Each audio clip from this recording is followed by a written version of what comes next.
Amukan Iran tak terkendali lagi. Tel Aviv hancur lebur. Tak disangka Israel membalas dengan cara biadab ini. Di balik setiap konflik yang berlangsung, terdapat angka-angka yang berbicara lebih keras daripada suara ledakan dan kekacauan di lapangan. Pagi ini, angka yang mencuat adalah 21. Angka ini bukan sekadar data statistik semata, melainkan representasi dari 21 nyawa yang hilang, ratusan orang yang terluka, serta sebuah bangsa yang tengah berjuang menghadapi amarah dan ketidakpastian.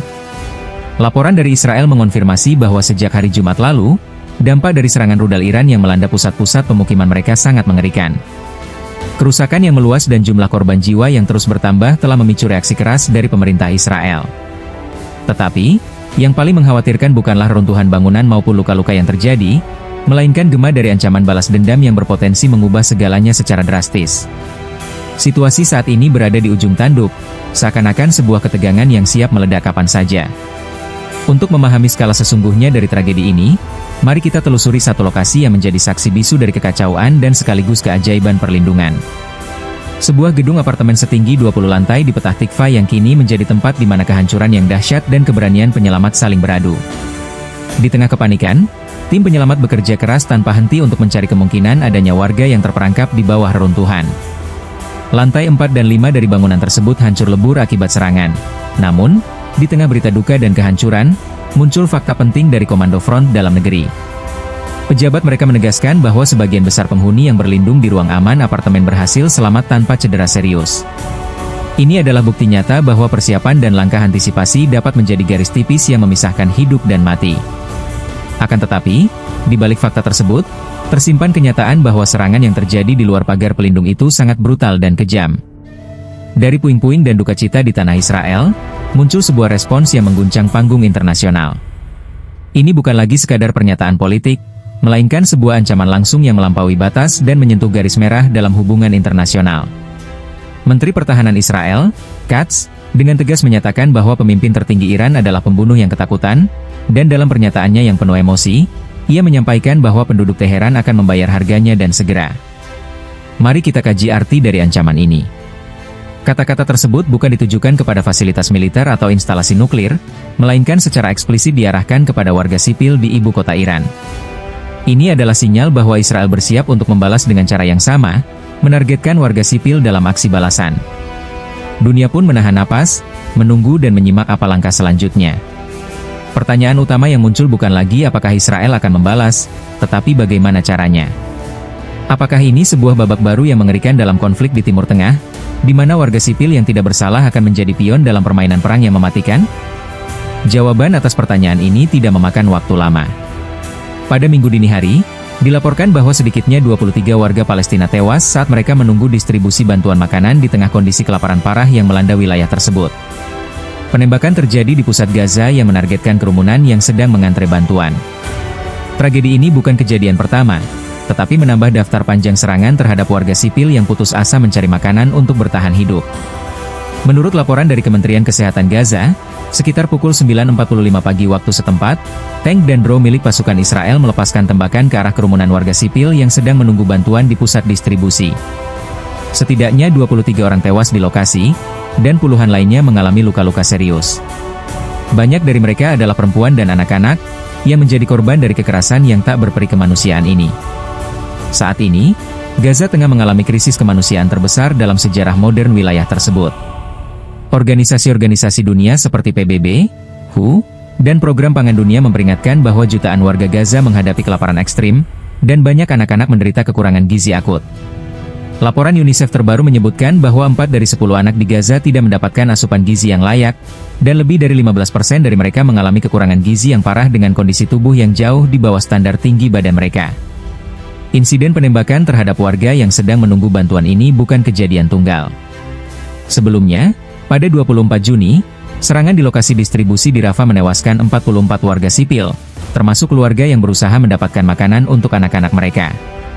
Selama bulan Juni, dari 17 hingga 22, serangkaian insiden tragis kembali menewaskan puluhan warga Gaza yang tengah menunggu bantuan. Pada 18 Juni, sebanyak 11 orang dilaporkan tewas saat mengantri di jalur distribusi Netzarim, yang telah berulang kali menjadi target kekerasan. Bahkan sehari sebelumnya, Pada 17 Juni, sedikitnya 40 orang kehilangan nyawa dalam insiden serupa. Sebagian besar dari mereka berasal dari Rafah. Di Khan Yunis, pertengahan Juni, tragedi kembali terjadi ketika warga berkerumun untuk mendapatkan bantuan. Dalam kejadian ini, sedikitnya 51 orang tewas dan lebih dari 200 lainnya luka-luka akibat penembakan yang terjadi saat mereka sedang mengantri. Rangkaian kejadian ini memperlihatkan bahwa titik distribusi bantuan telah menjadi tempat yang sangat berbahaya, mengancam keselamatan warga sipil setiap hari. Sejak akhir Mei, lebih dari 500 warga Gaza tewas saat berusaha mendapatkan makanan, menurut data dari Kementerian Kesehatan Gaza dan kelompok kemanusiaan lokal. Konflik besar yang pecah sejak 7 Oktober 2023 antara Hamas dan Israel telah menyebabkan jalur Gaza mengalami pengepungan total dari darat, laut, dan udara. Blokade yang berlangsung berbulan-bulan ini mengakibatkan terputusnya pasokan makanan, obat-obatan, bahan bakar, dan bantuan medis ke wilayah yang dihuni lebih dari 2 juta orang. Pada awal 2025, Israel memperkenalkan Yayasan Kemanusiaan Gaza, sebuah sistem distribusi bantuan yang didukung militer dan diawasi langsung oleh otoritas keamanan Israel serta Amerika Serikat. Akan tetapi, sistem ini dikritik secara luas oleh lembaga kemanusiaan karena dianggap tidak netral dan sangat berisiko terhadap keselamatan warga sipil. Selain ancaman kelaparan dan kematian, serangan-serangan ini juga meninggalkan trauma mendalam. Banyak warga yang enggan keluar rumah karena takut menjadi target tembakan, bahkan untuk sekadar mencari makanan. Seorang ibu dari Deir al-Balah menyatakan bahwa dia hanya membawa panci kosong, bukan senjata, tetapi nyawanya tetap terancam. Trauma anak-anak di Gaza semakin meningkat, dengan laporan dari organisasi penyelamat anak menyebutkan adanya lonjakan kasus gangguan kecemasan dan ketakutan malam hari di kalangan anak-anak Gaza. Sistem distribusi bantuan yang saat ini berjalan juga mendapat kritik keras karena melibatkan militer secara langsung. Beberapa organisasi besar seperti UNRWA dan WHO menolak terlibat dalam sistem distribusi yang dikontrol militer karena dianggap melanggar prinsip kemanusiaan dan membahayakan nyawa warga. UNRWA menyatakan bahwa sistem ini gagal melindungi penerima bantuan dan malah menjadikan titik distribusi sebagai zona bahaya.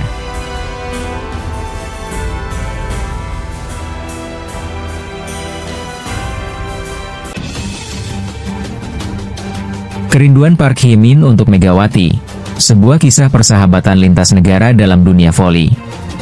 Di dalam dunia olahraga, terdapat sebuah kenyataan yang seringkali terabaikan. Persahabatan yang terjalin antara para atlet seringkali melampaui batasan tim dan negara. Ikatan ini tidak hanya sekedar tentang kerjasama di lapangan, namun juga tentang hubungan yang mungkin sudah dibangun dengan penuh cinta dan perhatian, menciptakan sebuah ikatan yang hangat dan tulus di antara mereka. Salah satu kisah yang menyentuh dan inspiratif dalam kategori ini datang dari dua atlet berbakat dari tim Red Sparks Korea Selatan, Park Hye-min dan Megawati Hangestri. Keduanya bukan hanya bersinar sebagai rekan setim di lapangan, tetapi juga telah membangun persahabatan yang sangat dalam, memberikan inspirasi bagi banyak penggemar voli baik di Korea Selatan maupun Indonesia. Ketika Megawati pertama kali bergabung dengan Red Sparks, Park Hye-min adalah salah satu sosok yang langsung menyambutnya. Sejak saat itu, keduanya sering terlihat bersama, baik di dalam lapangan latihan maupun dalam kegiatan-kegiatan sosial di luar jam bermain. Kedekatan mereka menghadirkan chemistry yang luar biasa, sesuatu yang tidak dapat disangkal oleh siapapun yang menyaksikan mereka berinteraksi. Momen-momen kebersamaan mereka, baik yang terekam dalam lapangan maupun yang dibagikan di media sosial, menunjukkan betapa eratnya hubungan yang telah terjalin di antara mereka. Foto-foto candid mereka dengan senyuman cerah dan gelak tawa seakan menggambarkan bahwa kebersamaan mereka bukan sekadar bagian dari rutinitas, tetapi merupakan bagian penting dari hidup masing-masing.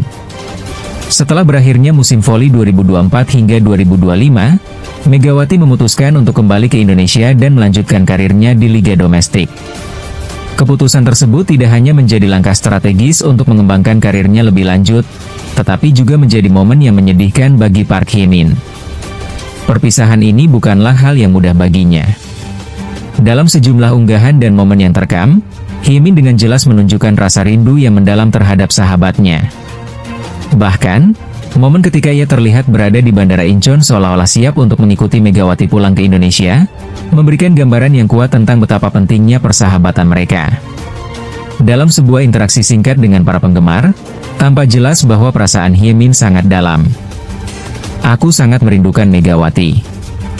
Dia bukan hanya rekan satu tim, tetapi sudah seperti keluarga bagiku," ungkapnya dengan nada yang penuh emosi. Ucapannya tersebut mengindikasikan betapa kuatnya ikatan yang telah mereka bangun selama ini.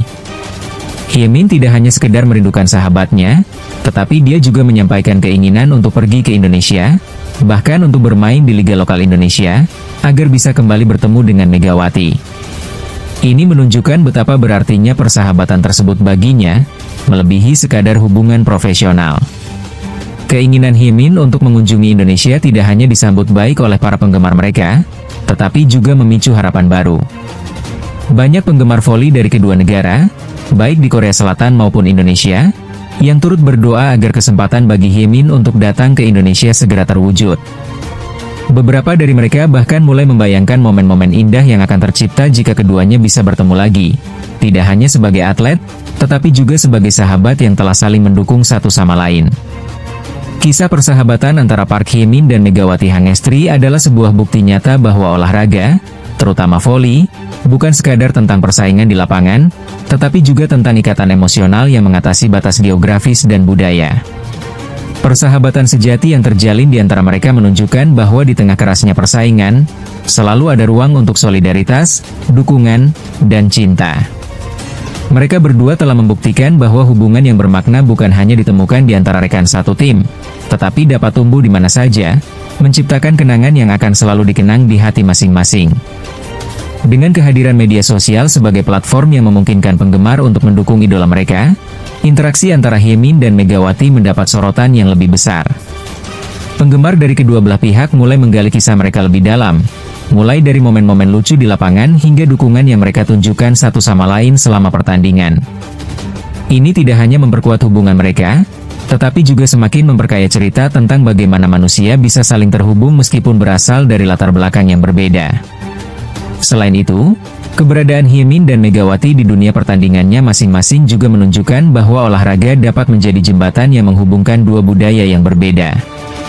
Momen saat mereka bersentuhan, saling memberikan semangat, bahkan saat bertanding melawan satu sama lain menjadi simbol dari persatuan yang lebih besar. Keduanya menunjukkan bagaimana melalui olahraga, mereka dapat membangun pemahaman yang lebih dalam tentang nilai-nilai persahabatan, kerja keras, dan resiliensi. Park Hye-min dan Megawati Hangestri tidak hanya sekadar dua nama yang dikenang di lapangan voli, melainkan mereka juga adalah simbol dari persahabatan lintas negara yang bisa menginspirasi dan memberikan harapan. Harapan bahwa meskipun jarak terpisah dan batas negara membentang, kasih sayang dan dukungan satu sama lain bisa menembus semua itu. Momen-momen kecil yang mereka ciptakan bersama menjadi legasi yang akan terus dirayakan oleh banyak orang di kedua negara. Melalui berbagai fase yang mereka lalui dalam lingkup olahraga yang kompetitif ini, mereka tetap saling mendukung dan memberikan semangat satu sama lain. Ini adalah salah satu pelajaran berharga yang bisa diambil dari perjalanan mereka, bahwa di balik setiap kemenangan dan kekalahan ada kisah yang lebih besar tentang manusia, nilai-nilai, dan persahabatan. Keduanya menjadi contoh nyata bahwa persahabatan sejati tidak mengenal batasan dan dapat ditemukan di tempat yang paling tidak terduga sekalipun. Sepanjang perjalanan mereka, Park Hye-min dan Megawati Hangestri telah mengukir sebuah kisah yang bukan hanya bisa dilihat melalui kacamata prestasi demi prestasi, tetapi juga melalui ikatan yang mereka jalani dalam suka dan duka. Di akhir cerita ini, harapan agar mereka dapat bertemu kembali bukanlah sekadar impian, melainkan adalah sebuah kenyataan yang bisa terwujud, menggambarkan betapa indahnya ikatan yang terjalin dalam dunia olahraga. Sebuah kisah yang akan terus dikenang dan diingat, baik oleh mereka yang terlibat langsung maupun oleh banyak penggemar yang menyaksikan dari jauh.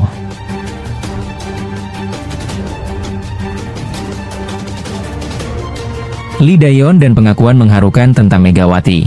Dia lebih dari sekedar pemain, dia seperti mentor dan keluarga. Di dunia olahraga, khususnya dalam ranah voli, ada banyak kisah yang tercipta, menghubungkan para atlet dengan penggemar, rekan, serta saingan. Salah satu dari kisah-kisah tersebut adalah tentang Megawati Hangestri, yang tidak hanya meninggalkan jejak yang mendalam di kalangan penggemar voli Korea Selatan, tetapi juga di kalangan rekan-rekan setimnya serta para rival. Dalam hal ini, Lee Dae-yeon, pemain berbakat muda dari tim Hyundai Hillstate, merasa sangat tersentuh oleh kehadiran Megawati. Meski kerap bersaing di lapangan, Dae-yeon sangat menghargai sosok Megawati, yang ia sebut sebagai seorang atlet berkelas dunia, layak disejajarkan dengan para pemain asing terbaik. Smash keras yang dikenang. Salah satu momen yang akan selalu teringat bagi Daeyeon terjadi pada musim sebelumnya. Saat di sebuah pertandingan yang berjalan sangat ketat, Megawati melancarkan smash keras yang tidak terduga. Smash tersebut langsung menghantam wajah Daeyeon dengan kecepatan yang sangat tinggi, membuatnya terjatuh dan memegangi wajahnya akibat rasa sakit yang melanda.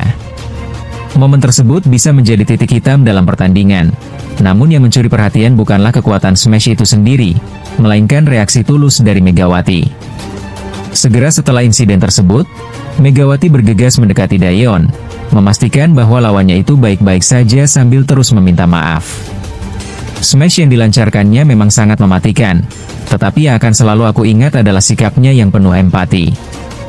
Pada saat itu, aku merasa hampir pingsan, tetapi Mega langsung mendekat dan menanyakan kabarku. Tindakannya itu menunjukkan betapa besar rasa hormatnya terhadap lawan, ungkap Daeyeon dalam wawancara eksklusif yang sangat emosional. Pengalaman itu bukan hanya tentang kekuatan di lapangan, tetapi juga mencerminkan karakter seorang atlet sejati. Karakter dan keteladanan. Lebih dari sekedar kemampuan teknis di lapangan, Lee Daeyeon menjelaskan bahwa Megawati adalah contoh nyata dari bagaimana seorang pemain dapat menggabungkan keterampilan luar biasa dengan sikap rendah hati. Megawati adalah pemain berbakat dan sangat menjanjikan, tetapi yang lebih penting adalah dia tidak pernah menunjukkan kesombongan. Dia justru sering membantu pemain muda seperti saya, tuturnya dengan suara bergetar, menunjukkan betapa dalamnya rasa penghormatan yang dimilikinya kepada Megawati. Dalam ceritanya, Daeyeon juga mengungkapkan bagaimana Megawati seringkali berbagi tips dan strategi secara diam-diam, membantu pemain muda di tim menjalani karir mereka dengan lebih baik.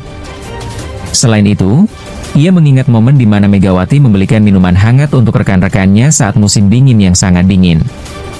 Ketika kami kalah, dia adalah yang pertama memberikan semangat.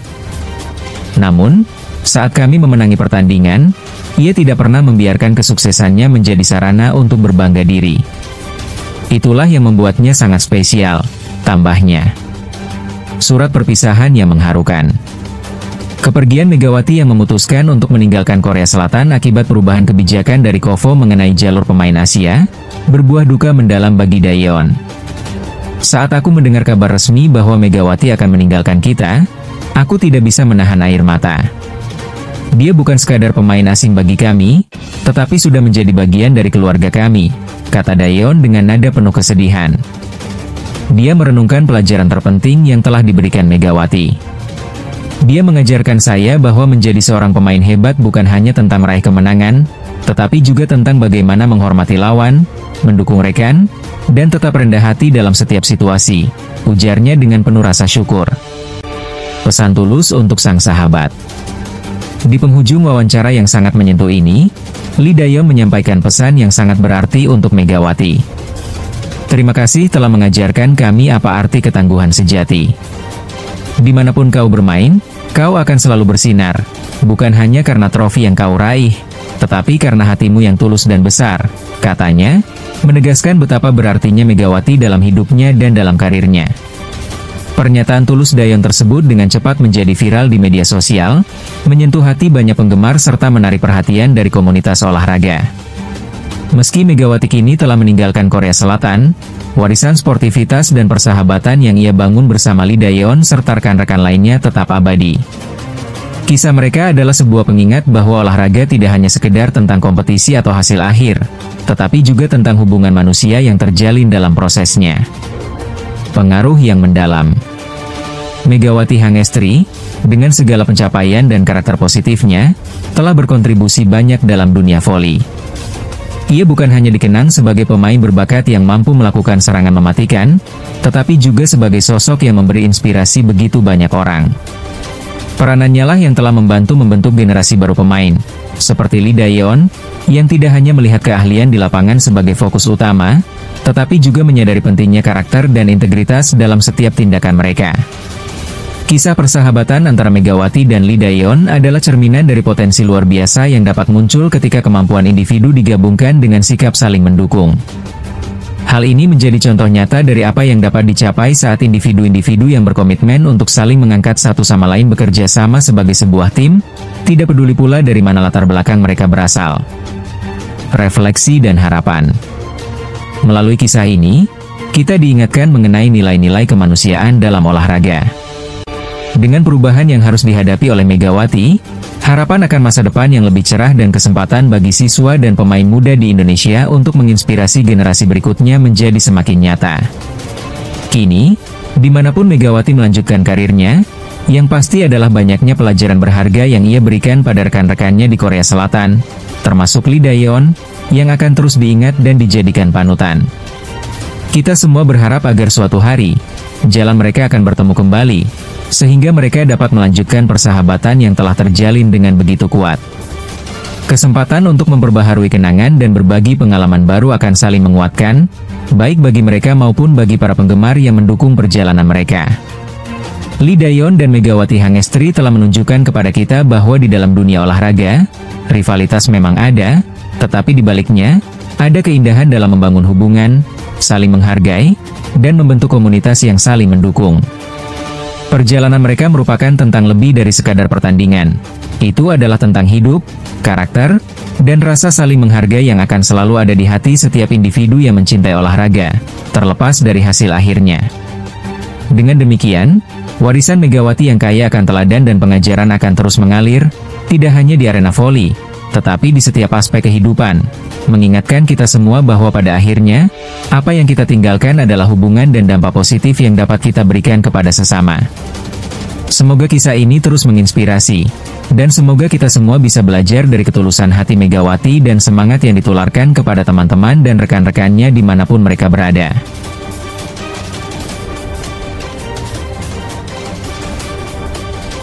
Pilihan berat Megawati Hangestri. Apakah karirnya akan berlanjut di Eropa, Jepang, atau kembali ke Proliga? Setelah melewati 2 musim yang penuh dengan pencapaian menggembirakan bersama tim Red Sparks di Korea Selatan, bintang voli putri Indonesia, Megawati Hangestri Pertiwi, memutuskan untuk mengakhiri petualangannya di V-League. Meski berhasil mengantar timnya menjadi runner-up musim 2024 hingga 2025, meningkat dari posisi ketiga yang diraihnya pada musim pertamanya, Megawati memutuskan untuk pulang ke Indonesia untuk sementara waktu. Keputusan ini bukan hanya sebuah langkah, tetapi merupakan refleksi dari banyak hal yang telah terjadi dalam hidupnya. Alasan kembali ke tanah air. Dalam sebuah wawancara eksklusif yang dilakukan oleh media olahraga KB Sports, Megawati mengungkapkan bahwa kerinduan kepada keluarga menjadi motivasi utama di balik keputusannya untuk kembali. Selama 2 tahun terakhir, saya jauh dari orang tua. Ibu saya saat ini tinggal sendirian, jadi saya merasa perlu untuk lebih dekat dengannya, ungkapnya dengan ekspresi yang mencerminkan rasa cinta dan perhatian yang mendalam kepada keluarganya. Walaupun ia merasakan kerinduan yang kuat, Megawati juga mengungkapkan rasa syukur yang mendalam atas kesempatan yang telah ia terima selama bermain di Korea Selatan. Saya bisa membuktikan bahwa pemain Indonesia mampu bersaing di tingkat internasional. Ini menjadi jalan yang baik untuk atlet voli dari tanah air agar bisa dikenal di kancah internasional, tambahnya. Opsi untuk masa depan, dari Jepang hingga Eropa. Walaupun Red Sparks sempat berharap Megawati untuk tetap berada di tim mereka, bahkan dengan tawaran status pemain asing umum yang menawarkan gaji lebih tinggi, Megawati memutuskan untuk membuka diri terhadap peluang-peluang baru yang mungkin ada. Tak dipungkiri, dunia voli internasional menawarkan banyak pilihan yang menarik untuk karirnya ke depan. Liga Turki atau Jepang. Menurut laporan dari media Korea Selatan, Yonhap, Megawati kini sedang menjadi perhatian dari klub-klub voli top di Turki dan Jepang. Semua ini masih dalam tahap rahasia. Tunggu saja update selanjutnya, jawab Megawati dengan senyum penuh misteri, menunjukkan bahwa dia tengah merencanakan langkah selanjutnya dengan hati-hati dan penuh pertimbangan. Ini adalah momen yang sangat dinantikan para penggemar dan pengamat olahraga, yang penasaran kemana Megawati akan melanjutkan perjalanan karirnya. Comeback di Proliga. Ada juga kabar yang menyebutkan bahwa Megawati mungkin akan kembali memperkuat tim Gresik Petrokimia di babak final Proliga 2025. Jika hal ini terwujud, Megawati akan kembali bermain di kompetisi domestik setelah sebelumnya berkarier di luar negeri. Mengingat prestasinya yang luar biasa saat membawa Jakarta Bin menjadi juara, ini akan menjadi peluang yang sangat menarik untuk melihat Megawati beraksi lagi di lapangan tanah air. Pendukung dan para penggemar pastinya menantikan penampilan hebatnya di Proliga. Pandangan PVC, Jepang sebagai etalase menuju Eropa. Wakil Ketua PVSI Bidang Pembinaan dan Prestasi, Ludre Maspaitela, memberikan pandangannya mengenai pengalaman Megawati di Korea Selatan, yang dianggapnya sebagai modal berharga untuk karir yang lebih lanjut. Jepang bisa jadi pilihan yang sangat ideal untuk Megawati. Liga voli di Jepang sangat kompetitif dan dapat berfungsi sebagai pintu gerbang menuju Eropa, ujarnya. Dengan Jepang saat ini menempati posisi peringkat ke-7 dunia dan Italia sebagai juara VNL 2024, Megawati memiliki kesempatan emas untuk mengembangkan karirnya lebih jauh dan lebih baik di tingkat global. Keputusan akhir di tangan Megawati. Saat ini, Megawati sedang mempertimbangkan semua pilihan yang ada dengan penuh perhatian. Apakah dia akan mengambil tantangan baru di Eropa yang menawarkan potensi lebih besar dan pengalaman baru, mengukir namanya di liga yang kompetitif di Jepang, atau kembali beraksi sementara di Proliga? Semua pertanyaan ini berkisar dalam pikirannya seiring waktu yang terus berjalan. Keputusan ini tentu bukan hal yang mudah bagi Megawati, yang harus menimbang semua faktor dengan hati-hati. Ia tidak hanya memikirkan tentang karir dan ambisinya sebagai atlet, tetapi juga perasaan keluarga dan dukungan dari orang-orang terkasih di sekitarnya. Dalam hal ini, perjalanan karir Megawati mencerminkan banyak hal yang terjadi di dunia olahraga, seperti pilihan sulit, kesempatan yang datang, dan keluar dari zona nyaman. Menuju awal baru. Keputusan yang akan diambil oleh Megawati juga akan berpengaruh besar terhadap sejumlah pihak lainnya. Dia tidak hanya menjadi panutan bagi banyak pemain muda di Indonesia, tetapi juga bagi semua yang mengejar impian dalam dunia voli. Apapun pilihan yang dia ambil, Megawati akan terus menjadi sorotan. Karirnya, dari keberhasilan hingga tantangan, adalah contoh nyata dari usaha dan dedikasi seorang atlet profesional. Sekarang, saat-saat mendebarkan ini semakin mendekat. Apakah kita akan segera melihat Megawati berpindah ke liga yang lebih menantang? Ataukah kita akan menyaksikan aksi kembalinya yang menggetarkan di Proliga? Jawaban untuk pertanyaan-pertanyaan ini akan segera terungkap, dan semua penantian ini mengingatkan kita betapa menariknya perjalanan seorang atlet, terutama ketika membawa nama negara di kancah internasional. Melihat sisi positif dari setiap pengalaman, Megawati Hangestri Pertiwi adalah contoh sempurna dari atlet yang terus berjuang untuk mencapai impiannya, tidak peduli rintangan yang menghadang. Masa depan menanti, dan langkahnya selanjutnya akan menjadi momen yang tidak hanya penting untuk dirinya, tetapi juga untuk perjalanan voli Indonesia secara keseluruhan. Kita harus bersiap-siap untuk mendukung Megawati apapun pilihannya, dan menyaksikan bagaimana bintang berbakat ini akan terus menginspirasi para penggemarnya di seluruh dunia.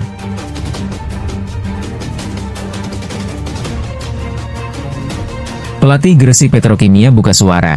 Megawati Hangestri siap comeback di laga penentu? Saat ini, tim Gresik Petrokimia berada dalam kondisi yang sangat krusial saat mereka bersiap untuk melanjutkan perjuangan menuju final Liga Voli Pro Liga 2025. Setelah mengalami kekalahan dari Jakarta Pertamina Vastron dengan skor 3-1 di semifinal, tim yang dilatih oleh Jeff Jiang merasakan tekanan yang besar. Hasil pertandingan tersebut membuat tim Vastron memimpin klasemen sementara dengan 3 kemenangan dari 4 pertandingan yang telah digelar, dan mereka hanya memerlukan 1 kemenangan lagi untuk meraih tiket ke Grand Final yang akan berlangsung di Yogyakarta pada 10 hingga 11 Mei mendatang. Kemenangan ini mengguncang harapan Gresik Petrokimia, yang harus segera bangkit untuk melanjutkan langkah mereka. Harapan untuk comeback Megawati. Dalam konferensi pers yang diadakan setelah pertandingan, pelatih Gresik Petrokimia, Jeff Jiang, memberikan pernyataan yang cukup mengejutkan mengenai kemungkinan kembalinya Megawati Hangestri. Jiang menyatakan bahwa bintang timnas Indonesia ini mungkin akan kembali memperkuat tim dalam 2 pertandingan sisa yang mereka hadapi. Kami sangat berharap Mega bisa segera pulih dari cedera dan kembali membantu tim. Saat ini, fokus kami bukan hanya memikirkan final, tetapi memenangkan 1 pertandingan demi 1 pertandingan, jelas Jiang. Megawati sendiri belum pernah tampil dalam 4 laga semifinal karena masih menjalani proses pemulihan. Kehadirannya sebagai salah satu pemain terpenting di tim tentu akan memberikan dampak positif bagi Gresik Petrokimia, terutama saat mereka menghadapi laga penentuan melawan Pertamina Enduro pada tanggal 2 Mei mendatang. Kembalinya Megawati diharapkan bisa menjadi angin segar yang dapat mengangkat semangat tim dan memberikan dorongan moral yang signifikan. Evaluasi kinerja tim. Kapten tim, Medios Tiofi, mencermati bahwa performa timnya belum menunjukkan yang terbaik selama pertandingan melawan Vastron. Dalam kekalahan ini, kami kurang tampil maksimal karena banyak melakukan kesalahan individu. Di saat-saat krusial seperti ini, kami perlu bangkit dan mengalihkan fokus ke pertandingan berikutnya yang sangat penting, ungkap Stiovi, sambil menekankan pentingnya evaluasi dan perbaikan. Di sisi lain, pelatih Pertamina Vastron, Gerardo Daglia, menekankan bahwa persaingan di liga masih sangat terbuka. Pertandingan berikutnya masih menjadi arena bagi semua tim untuk berjuang meraih 4 kemenangan yang dibutuhkan untuk meraih tempat di final, katanya, menandaskan bahwa setiap pertandingan memberikan peluang yang sama bagi semua tim yang berpartisipasi. Sementara itu, pemain Vastron, Yola Yuliana, menyatakan bahwa dirinya merasa lega setelah timnya bisa bangkit kembali setelah kekalahan sebelumnya. Tekanan itu selalu ada dalam setiap pertandingan. Namun hari ini blok pertahanan kami berjalan sangat baik, dan itu menjadi kunci kemenangan, ungkapnya. Tantangan terberat, Pertamina Enduro. Saat ini, seluruh perhatian tertuju pada laga Gresik Petrokimia melawan Pertamina Enduro yang akan terjadi dalam waktu dekat. Jika Megawati benar-benar bisa diturunkan dalam pertandingan tersebut, apakah dia mampu membawa timnya meraih kemenangan penting? Jika kondisinya masih belum memungkinkan, bagaimana nasib Gresik Petrokimia dalam menghadapi kondisi yang sulit ini? Pertandingan melawan Pertamina Enduro bukanlah hal yang mudah. Tim ini dikenal memiliki kualitas yang sangat baik dan merupakan lawan yang tangguh. Jika Megawati tidak dapat bermain, Gresik Petrokimia perlu merumuskan strategi yang solid untuk mengatasi kekurangan tersebut. Pemain lain akan diharapkan bisa mengambil alih peran penting yang biasanya diisi oleh Megawati. Menurut Stiovi, solidaritas tim akan sangat diperlukan dalam situasi ini. Kami harus bisa berkolaborasi dengan baik dan mengandalkan setiap anggota tim untuk menyumbang performa maksimal, tegasnya. Pendapat Anda? Bagaimana pendapat Anda tentang kemungkinan Megawati untuk kembali dalam laga melawan Pertamina Enduro? Apakah Anda optimis dia bisa memberikan kontribusi besar seperti yang diharapkan banyak orang? Jika Megawati tidak turun bertanding, strategi apa yang seharusnya diambil oleh Gresik Petrokimia untuk tetap bisa bersaing dengan baik? Tulis pendapat dan prediksi Anda di kolom komentar di bawah. Jangan lupa untuk memberi like pada artikel ini, subscribe untuk mendapatkan update terbaru, dan nyalakan notifikasi agar Anda tidak ketinggalan berita penting seputar Pro Liga 2025. Ini adalah saat-saat mendebarkan yang menunggu untuk terungkap, dan kita semua berdoa untuk yang terbaik bagi tim Gresik Petrokimia dan Megawati Hangestri. Mari kita dukung mereka untuk meraih kejayaan di laga yang akan datang.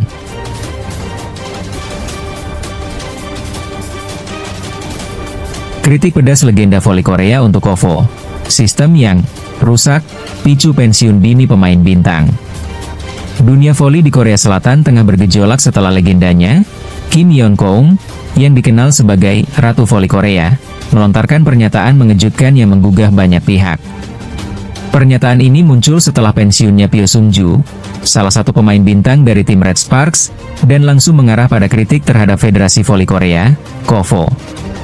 Melalui unggahan di media sosial, Kim mengungkapkan ketidakpuasannya terhadap sistem yang ada, yang ia nilai telah berkontribusi pada pensiun dini dari para atlet berbakat. Sindiran terbuka kepada KOVO. Dalam unggahan yang menarik perhatian banyak orang, Kim Yeon-keung menuliskan bahwa, "Saya bisa bermain voli lebih lama jika lingkungannya sedikit lebih baik. Tapi saya punya banyak penyesalan." Pernyataan ini disampaikan dengan nada penuh penyesalan, yang mengisyaratkan betapa kerasnya kenyataan yang harus dihadapi oleh para atlet. Komentar ini mencerminkan kritik mendalam terhadap manajemen KOVO yang dianggap tidak memberikan dukungan yang memadai bagi para pemain dalam menjalani karir yang panjang dan sukses. Sistem yang rusak dan tidak mendukung, menurut Kim, telah menyebabkan banyak pemain berbakat terpaksa mengakhiri karir mereka lebih awal dari yang seharusnya. Kepastian tentang pensiunnya Pyo Sung-ju memang membuat gelombang duka di kalangan penggemar dan rekan-rekan setimnya. Ia bukan hanya seorang pemain, tetapi juga menjadi salah satu pilar penting bagi tim Red Sparks selama bertahun-tahun. Dengan kepergian Pyo, daftar pemain yang meninggalkan tim tersebut semakin panjang, termasuk Megawati Hangestri dari Indonesia dan Vanja Bukilic, yang keduanya juga memutuskan untuk hengkang. Situasi ini jelas menuai keprihatinan, terutama karena Red Sparks sedang dalam fase rebranding yang krusial. Pajangan media tentang dampak kepergian Megawati. Media di Korea Selatan, terutama KMIP, memberikan perhatian khusus kepada Megawati Hangestri, yang dianggap berhasil mengubah wajah Felix. Dalam sebuah artikel, mereka mencatat, Megawati membuktikan bahwa sistem kuota Asia bukanlah ancaman, melainkan peluang. Kontribusinya memungkinkan pemain Asia lainnya untuk mendapatkan pengakuan yang pantas di Korea. Pernyataan ini menggambarkan bagaimana Megawati telah menjadi salah satu jembatan bagi pemain asing untuk menunjukkan kualitas mereka di Liga Korea, serta meningkatkan citra dan daya tarik liga itu sendiri. Tidak hanya di dalam lapangan, Megawati juga berperan dalam meningkatkan popularitas Liga Voli di kalangan penggemar di Asia Tenggara. Hal ini terlihat dari meningkatnya antusiasme para penggemar Indonesia saat Red Sparks berkunjung ke negara mereka. Dukungan luar biasa dari para penggemar ini menunjukkan betapa pentingnya Megawati dalam membangun jembatan antara kedua negara dan menciptakan koneksi yang lebih kuat di dunia voli internasional. Masa depan Red Sparks dan pertanyaan untuk Kovo. Dengan kehilangan 3 bintang utama, Red Sparks kini menghadapi tantangan besar dan harus melakukan langkah strategis untuk tetap bisa bersaing di V-League. Situasi ini lantas mendesak Kovo untuk mempertimbangkan reformasi dalam sistem yang berlaku. Apakah Kovo akan menindaklanjuti kritik pedas yang disampaikan oleh Kim Yeon-keung? Atau mereka akan terus-menerus kehilangan pemain berpotensi lainnya karena kondisi lingkungan yang tidak mendukung mereka? Komentar dari masyarakat voli. Reaksi masyarakat terhadap pernyataan Kim dan kondisi Red Sparks sangat beragam. Banyak penggemar dan mantan atlet bersuara, menekankan pentingnya reformasi untuk memastikan bahwa sistem dapat memberi dukungan yang diperlukan bagi para pemain. Mereka percaya bahwa tanpa adanya perubahan, akan semakin banyak atlet berbakat yang akan terpaksa mencari peluang di liga-liga lain di luar Korea, yang tentu akan berdampak pada kualitas liga voli domestik. Bicara tentang perubahan, beberapa penggemar juga berpendapat bahwa Kovo perlu lebih terbuka terhadap saran dari para pemain, pelatih, dan pelaku industri. Pendekatan ini bisa menjadi kunci untuk memahami tantangan yang dihadapi para atlet dan untuk menciptakan lingkungan yang lebih baik bagi semua orang yang terlibat dalam olahraga ini. Harapan untuk masa depan. Dari semua yang terjadi, satu hal yang pasti, gejolak yang melanda dunia voli Korea Selatan harus menjadi pemicu untuk mendorong perubahan positif. Kim Yeon-keung, sebagai salah satu suara paling berpengaruh di dunia voli, telah membuka percakapan penting tentang kondisi yang harus diperbaiki. Poin-poin yang diangkatnya bukan hanya relevan untuk dirinya dan rekan-rekannya, tetapi juga untuk generasi atlet mendatang yang akan memanggul bertanggung jawab untuk membawa voli Korea ke level yang lebih tinggi. Keberanian Kim untuk berbicara tentang isu-isu sensitif ini harusnya menjadi inspirasi bagi yang lain untuk berani bersuara dan memperjuangkan hak-hak mereka sebagai atlet. Masyarakat voli berharap agar Kovo mendengar panggilan ini dan bersedia melakukan perubahan yang dibutuhkan untuk menciptakan lingkungan yang lebih sehat, mendukung, dan lebih inklusif bagi semua pemain, tanpa memandang asal negara mereka. Kesimpulan. Pada akhirnya, semua perhatian kini tertuju kepada Kovo dan bagaimana mereka akan menanggapi tantangan ini. Reformasi dalam sistem manajemen haruslah menjadi agenda utama agar tidak hanya menghindari kehilangan lebih banyak bintang, tetapi juga untuk menumbuhkan generasi baru atlet yang siap berprestasi di kancah internasional. Jika semua pihak bersatu untuk menciptakan ekosistem yang lebih baik bagi voli di Korea, maka peluang untuk membawa olahraga ini menuju kesuksesan yang lebih besar akan menjadi nyata. Momen ini bisa menjadi titik balik bagi voli Korea. Diharapkan dengan semangat kolaborasi dan kepemimpinan yang progresif, masa depan voli di Korea Selatan akan semakin cerah, melahirkan lebih banyak bintang dan prestasi yang membanggakan.